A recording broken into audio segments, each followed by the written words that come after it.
Hello everyone. हम लोग second unit में ऑटो साइकिल और डीजल साइकिल का डेरिवेशन देख चुके हैं, उसका एयर स्टैंडर्ड फार्मूला देख चुके हैं। आज हम कंपैरिजन करेंगे एयर स्टैंडर्ड ऑटो साइकिल और डीजल साइकिल में। ठीक है, तो आइए देखते हैं। बेसिकली 2 पॉइंट लेंगे, दोनों पॉइंट के आधार पे हम लोग दोनों के एफिशिएंसी, जो एयर स्टैंडर्ड एफिशिएंसी है उसका तुलना करके देखेंगे। ठीक है, तो दोनों को मैं फार्मूला भी लिख देता हूं। क्या था air standard efficiency for the Otto cycle? Otto cycle था 1 minus 1 by R to the power gamma minus 1। And for diesel cycle ये था, इतना तक तो पूरा रहता है गामा माइनस 1 तक, लेकिन यहाँ पे एक फैक्टर आता है, समझ लीजिए। इसका मान कितना होता है? Rho to the power gamma minus 1 divided by rho into gamma into rho minus 1।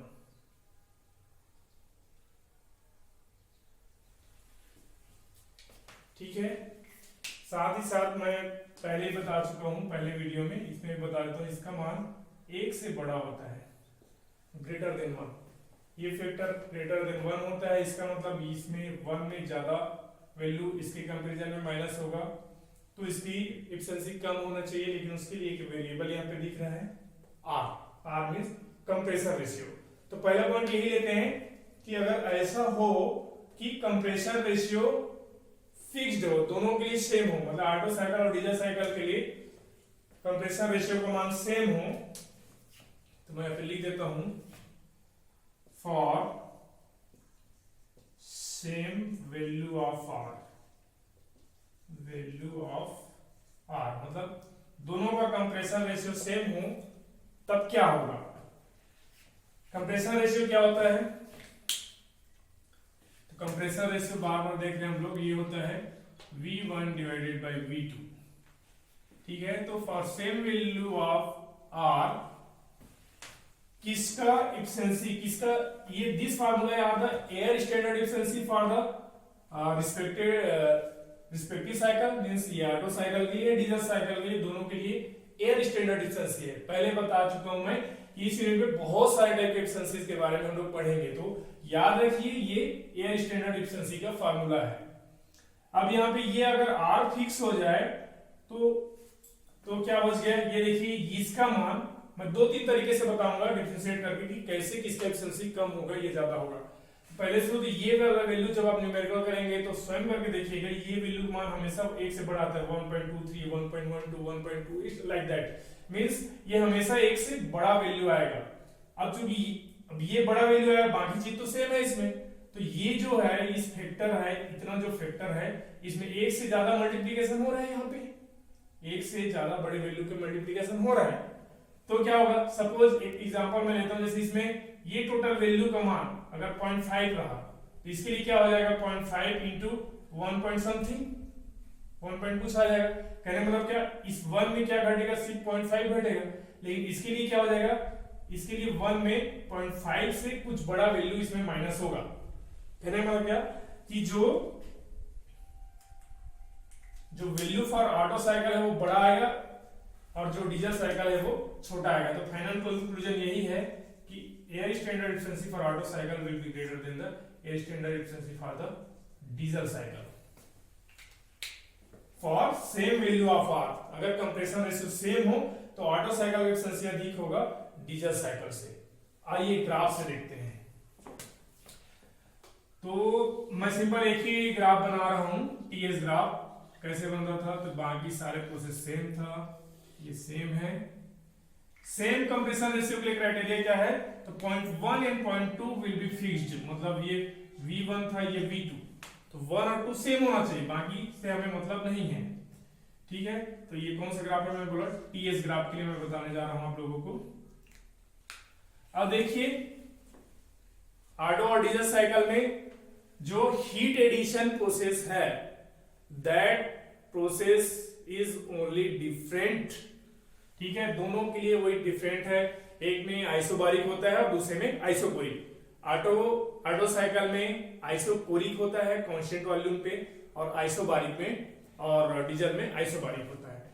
ये भी जानते हैं कि टीएस ग्राफ बनाते हैं आइसोबारिक और आइसोकोरिक के लिए, तो आइसोकोरिक का जो स्लोप है वो ज्यादा आता है और आइसोबारिक का स्लोप कम आता है। उसी को ध्यान में रखते हुए ये मैं बना रहा हूं। तो जैसे मैं बनाऊं पहले आइसोकोरिक के लिए, मतलब ऑटो साइकिल के लिए, ये देखिए तो ये हो गया। अब मैं बोलता हूं आइसोबारिक के लिए बनाऊंगा, पॉइंट सेम से स्टार्ट हो रहा है, उसका स्लोप कम रहता है, ये नीचे चला जाएगा यहां कहीं पे।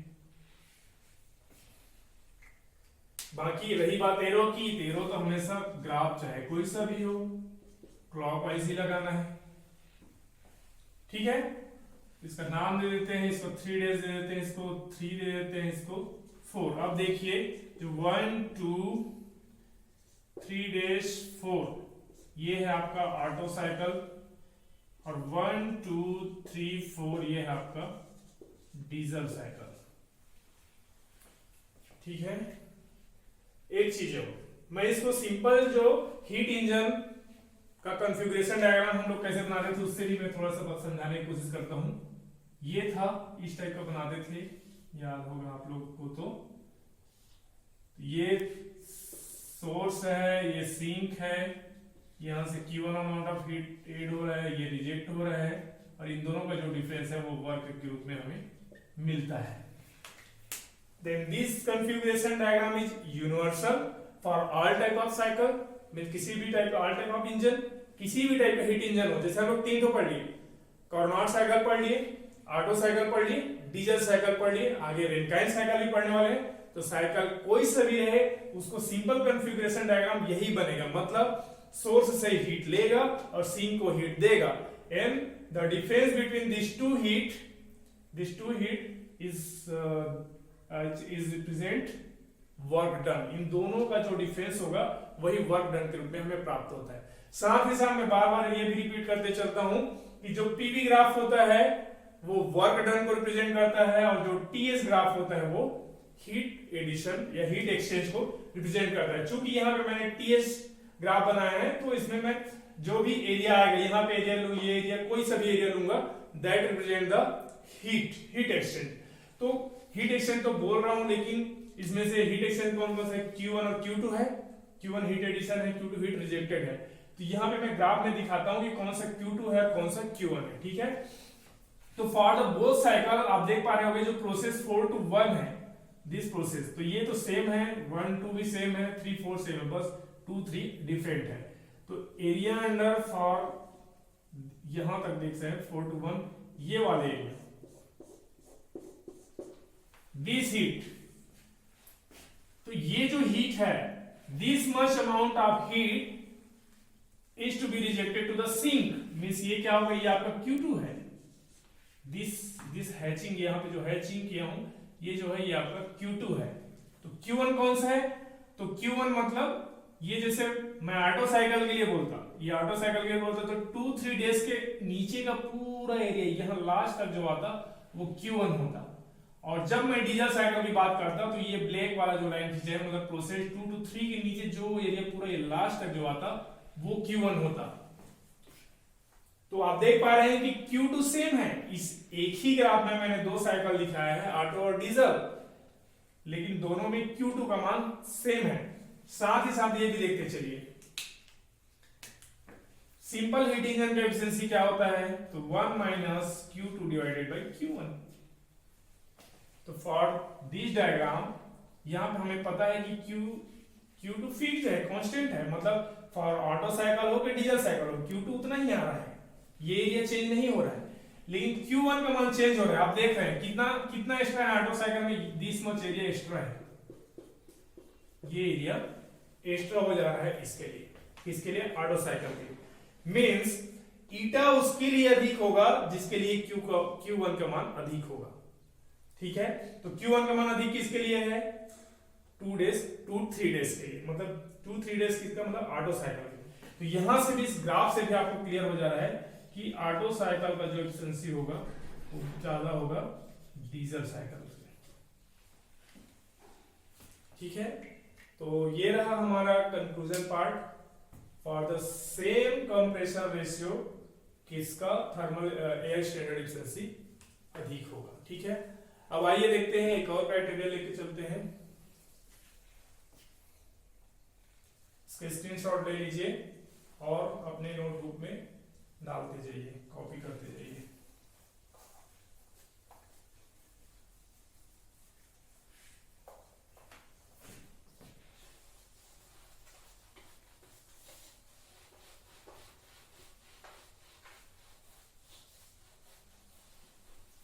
पहला क्राइटेरिया था फॉर सेम कंप्रेशन रेशियो, है ना।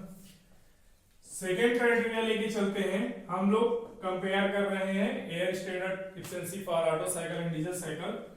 सेकेंड क्राइटेरिया ले चलते हैं for same peak pressure and temperature.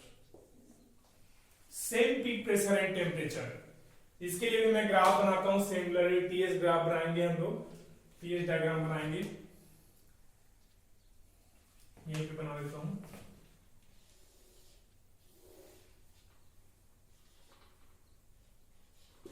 TS diagram, तो ये तीन प्रोसेस तो सेम रहता है, तो इसको तो आंख बंद करके बनाएंगे सीधा सीधा। ये 1 है, ये 2 है, ये 4 है, ये क्लॉकवाइज में घूमेगा यहां तक। अब हमें डिसाइड करना है 2 to 3। पहला कंडीशन था सेम, आर का वैल्यू सेम था, मतलब सेम कंप्रेशन रेशियो के लिए तो 1 और 2 को फिक्स करना इंपॉर्टेंट था।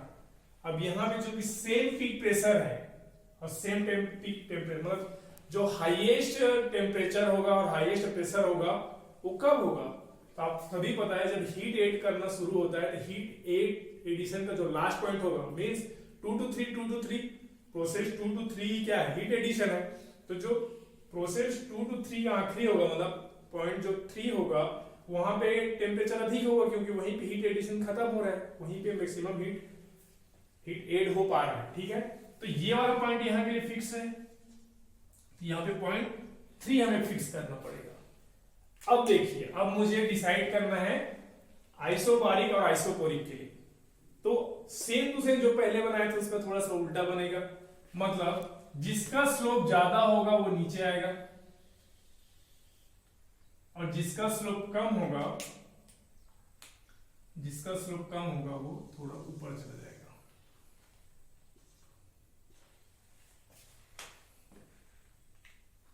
ठीक है, सेम मतलब ये वाला 3 पॉइंट फिक्स है क्योंकि हाईएस्ट प्रेशर और हाईएस्ट टेम्परेचर सेम होगा बोल रहा है, ये हमारे कंडीशन के हिसाब से।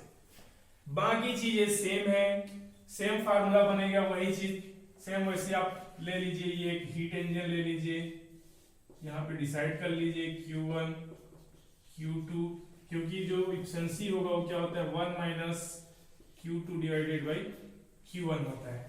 इसमें भी आप देख पा रहे होंगे कि जो Q2 का मान है, Q2 का मान यही रहेगा, तो Q2 again fixed, Q2 fix हो गया। अब फिर से डिपेंड कर रहा है किसके ऊपर, Q1 के ऊपर। तो Q1 क्या रिप्रेजेंट करता है, हाँ यहाँ बताते चलें कौन सा क्या साइकिल है। ये क्या है, V इक्वल्स टू कांस्टेंट है और ये क्या है, P इक्वल्स टू कांस्टेंट है। मींस ऊपर वाला क्या रहेगा इसमें, ये रहेगा आपका डीजल और ये वाला क्या रहेगा आपका ऑटो, बाकी प्रोसेस सेम।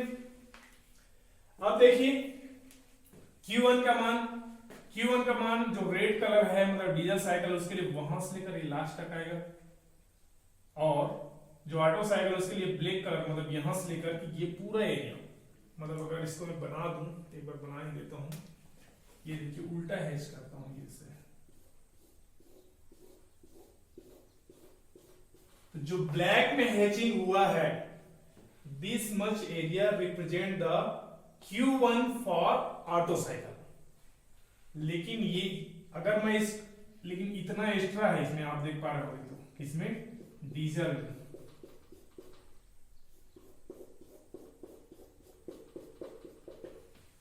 तीन एरिया बन गया, आप ध्यान दे पा रहे होंगे। ये जो है, जो बड़ा हैचिंग किया ब्लैक कलर में पूरा यहां से लेकर यहां तक, ये Q1 है फॉर ऑटो साइकिल, और डीजल साइकिल के लिए ये ऑटो साइकिल में इतना तो उतना तो है ही, उससे थोड़ा एक्स्ट्रा, मतलब ये जो एक्स्ट्रा डबल हैचिंग वाला जो हुआ है वो एरिया एक्स्ट्रा है Q1 for the diesel cycle. इसका मतलब क्या है, Q1 is greater, Q1 for diesel is higher than Q1 for Otto, इसलिए जिसका Q1 अधिक उसका ईटा अधिक, मतलब क्या हो जाएगा, eta for diesel will be greater than the eta for auto। तो इस कंडीशन में जो एयर स्टैंडर्ड एफिशिएंसी होगा AC होगा फॉर डीजल हायर होगा comparison to the Otto cycle. ठीक है, तो कॉन्फ़िगरेशन डायग्राम से आप कंपैरिजन करना सीख गए तो बहुत आसान हो जाता है, बहुत इंटरेस्टिंग हो जाता है चीजें। ये याद रखिए, काफी इंपॉर्टेंट है for same compression ratio, for same peak pressure and temperature. Direct भी क्वेश्चन आता है, आपको मैं बताते चलूं, सिंपल एग्जाम में आप देखोगे बोल देता है कि फॉर, ऐसा चीज बोलेगा कि for same heat addition, same amount of heat addition.